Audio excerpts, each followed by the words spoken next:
आज हम बनाएंगे मैसूर पाक। साउथ इंडिया की ये फेमस स्वीट है। अक्सर इसे तेल में बनाया जाता है, लेकिन आज हम इसे घर पर बनाएंगे बिना तेल, बहुत ही आसान तरीके से। ये देखिए इसके अंदर का कलर और इस मैसूर पाक की जाली एकदम जालीदार बना है और परफेक्ट मेजरमेंट के साथ ये रेसिपी आपके साथ शेयर की है। प्लीज रेसिपी को पूरा देखिएगा, आप भी ऐसा मैसूर पाक घर पर बना पाएंगे। अगर आपको ये झटपट बनने वाली टेस्टी मिठाई की रेसिपी पसंद आती है तो प्लीज सब्सक्राइब कीजिएगा चैनल को और बेल बटन प्रेस कीजिएगा। चलिए इसे बनाना शुरू करते हैं। और इसे बनाने के लिए हम एक बोल में लेंगे 70 ग्राम बेसन। ये एकदम बारीक पिसा हुआ बेसन है। आप चाहे तो मैदे वाली छलनी से इसे छान करके ले सकते हैं। और इसी के साथ हम 40 ग्राम लेंगे मैदा। मैदा डालने से मैसूर पाक सॉफ्ट बनेगा, हल्का बनेगा और फूलेगा अच्छे से। बिना मैदे के भी मैसूर पाक बना सकते हैं। मैदा डालने से एकदम मार्केट के जैसा हल्का, सॉफ्ट और जालीदार बनेगा। और इसे सेट करने के लिए हमने केक टिन लिया है। मैसूर पाक को सेट करने के लिए हाइट वाला ही बर्तन ले, जिससे इसमें जो अंदर का कलर है वो थोड़ा ज्यादा डार्क हो सकेगा। अब इस टिन को हम बहुत अच्छे से घी से ग्रीस कर देंगे और इसमें बटर पेपर लगा देंगे। बटर पेपर लगाने से मैसूर पाक को बहुत ही आसानी से डिमोल्ड कर पाएंगे। चलते हैं गैस की तरफ।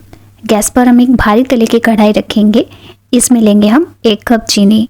ग्राम में देखें तो ये 220 ग्राम है। और जितना चीनी है उसका आधा पानी ले लेंगे। लो टू मीडियम फ्लेम पर चीनी को मेल्ट कर लेते हैं। मार्केट में जो मैसूर पाक बनता है उसमें जितना बेसन है उसका 3 गुना चीनी लिया जाता है, लेकिन हम इसे घर पर बना रहे हैं तो हम इतना चीनी यूज नहीं करेंगे। इससे एकदम परफेक्ट मीठा बनेगा। जब तक चीनी मेल्ट होती है हम एक पतीले में लेंगे 400 ml घी। घी डालने से मैसूर पाक का टेस्ट बहुत बढ़ जाता है। आप चाहें तो आधा घी और आधा रिफाइंड ऑयल भी ले सकते हैं। और घी को हम गैस पर बहुत अच्छे से तेज गरम कर लेंगे। और जैसे ही घी गरम होता है 3 से 4 चम्मच घी हम इस बेसन में मिलाएंगे। ये देख सकते हैं हम कितना गरम घी है। थोड़ा थोड़ा करके ये घी डालेंगे और इसे अच्छे से मिक्स कर लेंगे। अभी घी डालने से बेसन थोड़ा भुन जाएगा और इसका हमें गाढ़ा पेस्ट तैयार कर लेना है। यहाँ पर चीनी भी अच्छे से मेल्ट हो गई है। चीनी की हमें एक तार की चाशनी बनानी है। तो ये देखिए चाशनी को थोड़ा सा ठंडा होने दें और इसे चेक कर ले। ये देखिए इसमें एक तार बन रहा है, यानी चाशनी बनकर के तैयार है। हम फ्लेम को ऑफ कर देंगे और इसमें केवड़ा वाटर डालेंगे। आप चाहें तो यहाँ पर फ्लेवर के लिए इलायची पाउडर भी डाल सकते हैं। इसी के साथ एक चुटकी येलो फूड कलर डाल देंगे, जिससे मैसूर पाक का कलर एकदम मार्केट के जैसा आए। इन दोनों को अच्छे से मिक्स कर लेंगे। और दूसरे बर्नर पर देखिए घी गर्म हो रहा है। फ्लेम को हमें लो पर रखना है। इस रेसिपी में हमें एकदम तेज गरम घी चाहिए, तभी मैसूर पाक अंदर से जालीदार बनेगा। और अब इस चाशनी में ये बेसन डाल देंगे और इसे अच्छे से मिक्स कर लेंगे। और जब बेसन अच्छे से मिक्स हो जाए उसके बाद हम फ्लेम को ऑन करेंगे।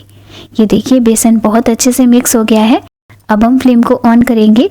1 मिनट के लिए लो फ्लेम पर ही इसे चलाएंगे और थोड़ा थोड़ा करके इसमें घी डालेंगे। तो देखिए घी कितना तेज गरम है। इतना तेज गरम घी जाएगा मैसूर पाक को जालीदार बनाने के लिए। और जैसे ही घी अच्छे से मिक्स हो जाए हम फिर से दूसरा चम्मच घी डालेंगे। आप चाहें तो किसी और की हेल्प ले सकते हैं, लेकिन इसमें लगातार घी डालते रहें और उसे अच्छे से मिक्स करते रहें और फ्लेम को लो पर ही रखेंगे। तो घी की जो क्वांटिटी है कम भी लग सकती है, ये बेसन पर डिपेंड करेगा। देखिए अभी बेसन घी को अच्छे से सोख कर रहा है, तो अभी हम घी डालते जाएंगे इसमें। जब ये बेसन घी छोड़ने लगेगा उस स्टेज पर हमें घी डालना बंद कर देना है। तो जैसे जैसे हम घी डाल रहे हैं इसमें जाली बनना शुरू हो गई है। तो इसे हमें लगातार मिक्स करते रहना है और थोड़ा थोड़ा करके घी डालते रहना है। कम से कम 6 से 7 बार मैंने इसमें घी डाला है और ये देखिए जाली बनना शुरू हो गई है। गरम घी डालने से इसमें झाग बनेंगे और झाग से ये जो बेसन है एकदम जालीदार बनेगा। ये देख सकते हैं ये काफ़ी फूल भी गया है। अब हम इसमें 1 चम्मच घी और डालते हैं और जैसे ही हम ये घी डालेंगे ये बेसन घी को एब्जॉर्ब नहीं कर रहा है, इसने घी को छोड़ दिया है, यानी कि ये सेट होने के लिए तैयार है। तो ज़्यादा हम इसे नहीं पकाएंगे। तो देखिए एकदम जालीदार बन चुका है ये। लास्ट में अगर आप इसमें थोड़ा ज़्यादा डार्क कलर लाना चाहें तो फ्लेम को थोड़ा सा तेज कर दें। तो अब हम फ्लेम को बंद कर देंगे और इसे तुरंत ही मोल्ड में ट्रांसफ़र कर देंगे। और पूरे घी के साथ हमें इसे डाल देना है, जिससे इसके अंदर थोड़ा डार्क कलर हो जाए। और बस अब हम इसे सेट होने के लिए रख देते हैं।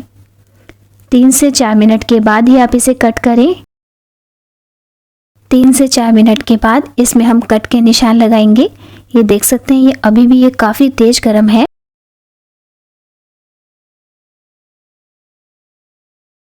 तो इसे हम थोड़ा सा टेढ़ा करेंगे और जो एक्स्ट्रा घी होगा ना वो बाहर निकल आएगा। तो लगभग 1 चम्मच घी इसमें से निकल चुका था। थोड़ी देर के लिए इसे होल्ड करके रखें या फिर इसे किसी सहारे से रख दें। इस तरीके से आप एक्स्ट्रा घी भी निकाल सकते हैं। तो जो एक्स्ट्रा घी है वो सारा निकल चुका है और 15 मिनट के बाद हम इसे डिमोल्ड कर लेंगे। ये देखिए कितनी आसानी से ये बाहर निकल गया है। अब इसका बटर पेपर हटा देंगे और क्योंकि हमने इसे पहले से कट कर लिया था तो ये आसानी से इसके पीसेस निकल जाएंगे। और इसका कलर देखिए अंदर से एकदम मार्केट के जैसे बना है ना। खाने में तो ये बहुत टेस्टी है। तो अगर आपको भी मैसूर पाक पसंद है तो सेम क्वांटिटी से सेम प्रोसेस से एक बार इसे बनाकर देखिएगा। आप मार्केट वाला बिल्कुल भूल जाएंगे। ऐसे लगे आपको ये मैसूर पाक की रेसिपी मुझे कमेंट करके बताइएगा। इसे थोड़ा सा और ठंडा होने देंगे तो ये एकदम से अच्छे से सेट हो जाएगा। जब ये एकदम रूम टेम्परेचर पर आ जाए तब आप इसे एयरटाइट कंटेनर में स्टोर करके रख सकते हैं। ये बिल्कुल भी ख़राब नहीं होता है। आप भी इसे बनाइएगा ज़रूर और अपने कमेंट्स में साथ शेयर कीजिएगा। रेसिपी पसंद आती है तो प्लीज़ लाइक करें और ज़्यादा से ज़्यादा शेयर करें। Thanks for watching.